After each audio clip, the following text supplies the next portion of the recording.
आइए एक मिनट कब आके रुकिए थोड़ा सा टर्न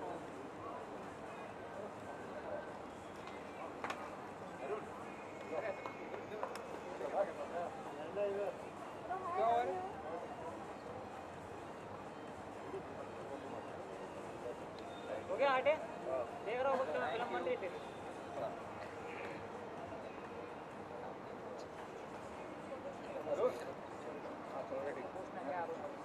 कहना मैम क्या कहना चाहेंगे? एहसान रिहान जी का बर्थडे है, कब से जानती हैं इन्हें और कैसे इंसान और एंटरप्रेन्योर भी हैं, तो क्या कहना चाहेंगे इस चीज़ को लेकर? फ़र्स्ट ऑफ़ ऑल तो मैं उन्हें बर्थडे के विशेस देना चाहूँगी।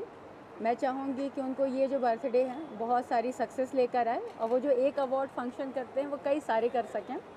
और उन्हें मैं काफ़ी टाइम से जानती हूँ एंड उन्होंने बहुत सारे लोगों को काफ़ी हद तक सपोर्ट किया है।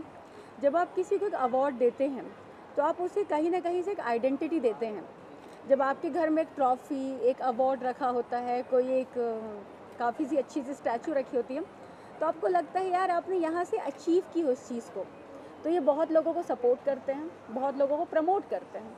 सो मैं इन्हें दिल से ढेर सारी शुभकामनाएं देना चाहूँगी। कहना जी ये भी कहना चाहूँगी कि हाल फिलहाल में पूनम पांडे को प्री अरेस्ट बेल मिला है, तो ये कितना अच्छी बात है कि जो लोग शायद उसमें इन्वॉल्व नहीं थे उस ब्रैकेट में जिसमें आप भी सफ़र किए हैं, तो क्या कानून पे कितना विश्वास हुआ है आपको? देखो, अगर मैं पूनम की बात करूँ तो वो इंडिविजुअली कंटेंट बना रही थी, वो किसी को ड्रैग नहीं कर रही थी। वो जो भी कर रही थी वो उसका इंडिविजुअल चॉइस थी। वो खुद शूट करे, वो बिना कपड़ों के शूट करे या कपड़े पहन कर करे, it's her individual choice. Second चीज़, वो अबव 18 है और चूँकि हम डेमोक्रेसी में रहते हैं, हम लोकतंत्र में रहते हैं, हमारे देश में लोकतंत्र चलता है, तो ये संविधान हमें कहता है कि हमें अपनी इच्छा अनुसार अपनी ज़िंदगी जीने का हक है। उसने वही किया और सुप्रीम कोर्ट सबसे ज़्यादा उच्चतम न्यायालय है, उन्हें बहुत अच्छे से समझ है कि कौन गलत है कौन सही है।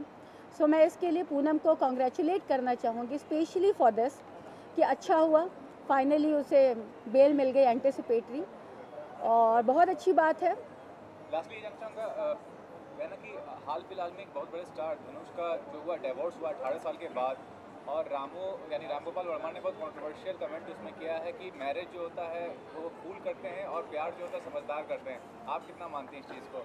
अगर आरजीवी को इतनी समझ थी तो उन्होंने क्यों शादी की? या वो वेट कर रहे होते हैं कि किसी का डाइवोर्स हो और वो स्टेटमेंट पास कर सके।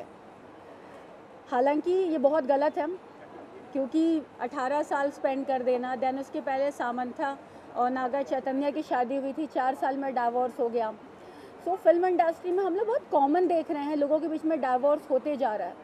मैं इस चीज़ की कड़ी निंदा करती हूँ, ऐसा नहीं होना चाहिए।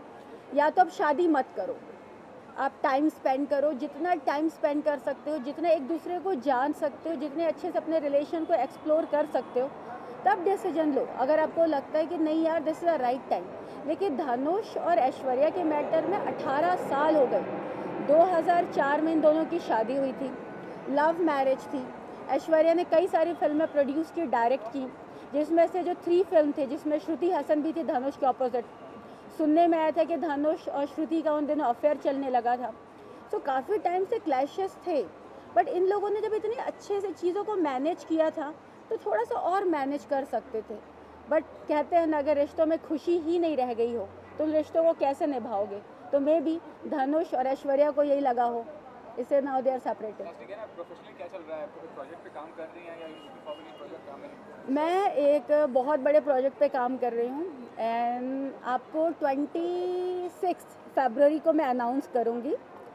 26 फरवरी को मैं प्रॉपर चैनल, प्रॉपर मीडिया के सामने बाकायदा अच्छे तरीके से लॉन्च करूँगी और आई एम श्योर कि आप लोग को मुझे देख के बहुत अच्छा लगेगा। मैं आपको उसमें रियल वाली गहना दिखूँगी, मैं फेक, पॉलिश्ड या प्लास्टिक तो मैं वैसे भी नहीं हूँ, और आपको उसमें और भी नहीं लगूंगी और आपको बहुत कुछ देखने को मिलेगा। It's a big show. Thank you.